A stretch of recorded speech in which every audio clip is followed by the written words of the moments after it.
Hello all, welcome to one more mini vlog. ఇది second day. ఇంకొక కేఫ్కి అయితే వచ్చాము బంజారా హిల్స్లో. ఇదైతే చాలా బాగుంది. అంబియన్స్, ప్లేస్, ఫుడ్ అన్నీ చాలా బాగా నచ్చాయి మాకు.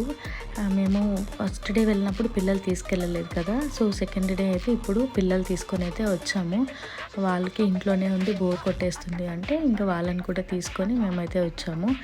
ఇక్కడ బాగా ఎంజాయ్ చేశారు కీర్తి, వెన్య అయితే. అక్కడ చిన్న డాగ్ వస్తే దాంతో కొద్దిసేపు ఆడుకొని మంచిగా లైటింగ్ అంతా చాలా బాగుంది. ఆ రోజు అయితే ఎవరు లేరండి, అంటే కింద పైన రెండు ఉన్నాయి. కింద చాలామంది ఉన్నారు, సో మేము కిడ్స్ని తీసుకొని పైకి వచ్చేసాము. కొంచెం పీస్ఫుల్గా ఎంజాయ్ చేయొచ్చు అని చెప్పి. ఫుడ్ కూడా చాలా బాగుంది. మా పిల్లలు ఇద్దరు మంచిగా ఎంజాయ్ చేశారు ఫుడ్ తింటూ. ఆ తర్వాత కొద్దిసేపు అయితే మంచిగా ఆడుకున్నారు వాళ్ళకైతే ఆ రోజు ఈవినింగ్ చాలా మంచిగా అనిపించింది. ఆ తర్వాత అయితే మేము ఇంటికైతే వెళ్ళిపోయాం. Thanks for watching.